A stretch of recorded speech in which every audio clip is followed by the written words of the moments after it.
कुनै जुनसुकै कुनै वा जुनसुकैको लागि चाहिँ हामीले अङ्ग्रेजीमा एनी कुनै वा जुनसुकै। इक्जाम्पल हेरौँ। के तपाईँसँग कुनै परिचय पत्र छ? Do you have any ID? Do you have any ID? अर्को छ इक्जाम्पल। उसको कुनै साथी छैन। He doesn't have any friends. He doesn't have any friends अथवा उनको तपाईँले बोल्नु पर्यो। उनको कुनै साथी छैन भनेर बोल्नु पर्यो भने चाहिँ C doesn't have any friends. C doesn't have any friends. अर्को पनि इक्जाम्पल हेरौँ। उसलाई जुनसुकै चलचित्र मनपर्छ। He likes any movie. He likes any movie. Okay, अर्को छ अब एनीबडी वा एनीबडी वा एनीवानको लागि तपाईँले कसै, कोही, पनि, जो कोही, एनीबडी प्रयोग गर्दा पनि हुन्छ, एनीवान प्रयोग गर्दा पनि हुन्छ। ओके, जुन हामीले चाहिँ कुनै मानिसको बारेमा एनीबडी एनीवान भनेको चाहिँ। ओके, कसैलाई नभन है, डोन्ट टेल एनीबडी अथवा डोन्ट टेल एनीवान। कसैलाई नभन है भन्नु, कुनै कुरा तपाईँले यो सिक्रेट कुरा बताउनुहुन्छ नि हैन, कसैलाई नभन है, म तिमीलाई मात्रै भन्छु भनेर बोलिन्छ हामी हैन। कसैलाई नभन है भनेर बोल्नु पर्यो भने चाहिँ डोन्ट टेल एनीबडी वा डोन्ट टेल एनीवान। ओके, अर्को पनि इक्जाम्पल हेरौँ। घरमा कोही छ। तपाईँ कसैको घरमा जानुभयो भने सोध्नुहुन्छ नि पहिले, घरमा कोही छ अथवा घरमा कोही हुनुहुन्छ भनेर सोधिन्छ हैन। एनीबडी होम तपाईँले सर्टकटमा हैन सोध्नु पर्यो। तपाईले फर्मल रूपमा नै सोध्न चाहनुहुन्छ भने चाहिँ is anybody at home. Anybody home भन्ने पनि हुन्छ, इज एनीबडी एट होम, वा तपाईँले एनीबडीको ठाउँमा चाहिँ एनीवान भन्ने पनि हुन्छ। ओके, तपाईँलाई जुन सजिलो लाग्छ तपाईँले त्यही भन्ने है त। यो जो कोहीले गर्न सक्छ। Anybody can do this. Anyone can do this. यो जो कोहीले गर्न सक्छ। Anybody can do this, or you can say anyone can do this. Anything भनेको केही पनि, कुनै कुरा, केही अथवा जे पनि। यसको अर्थ चाहिँ यति धेरै लाग्छ, तर अङ्ग्रेजीमा एउटै एनीथिङ। एनी भनेको कुनै, केही, थिङ भनेको कुरा, कुनै चिजहरूको बारेमा बोल्दाखेरि एनीथिङ। म बजार जाँदैछु, तिमीलाई कुनै कुरा चाहिन्छ अथवा तिमीलाई कुनै केही चिज चाहिन्छ सोध्नु पर्यो।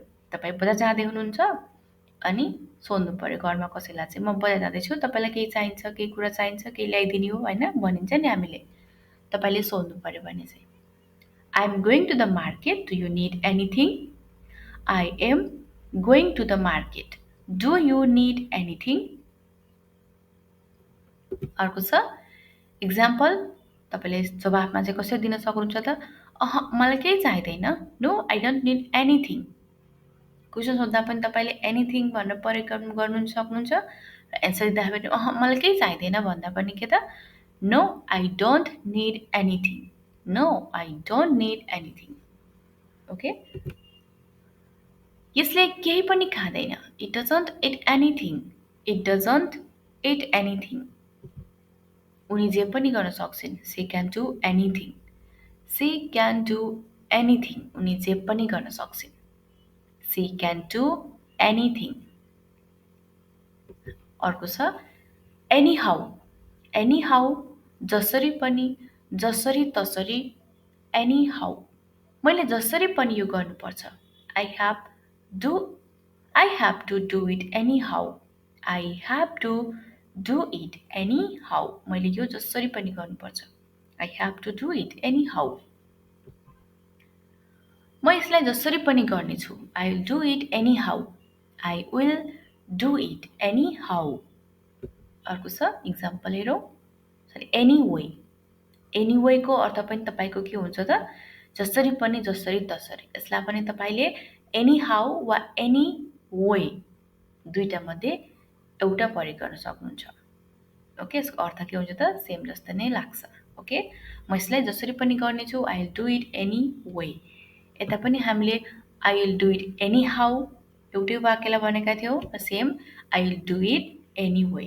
ओके, यसको अर्थ के हुन्छ त जे होस् भन्ने पनि लाग्छ एनीवे जे होस् चाहे जे होस् होइन यो गाह्रो थियो तर जे होस् हामीले यो गर्यौँ यो गाह्रो थियो कठिन थियो तर जे होस् हामीले यो गर्यौँ it was difficult but anyway we did it it was difficult but anyway we did it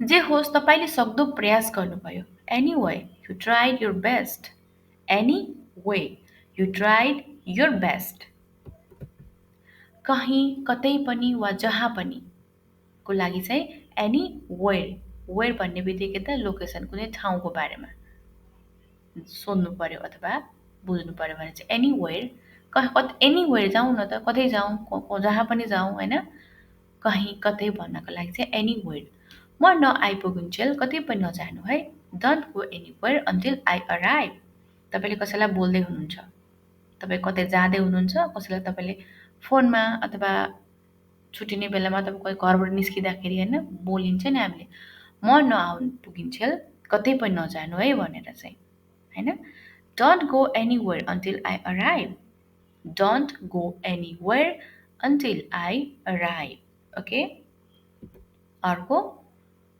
example हेरौँ म तिम्रो बुवालाई कतै देख्दिनँ त I don't see your father anywhere I don't see your father anywhere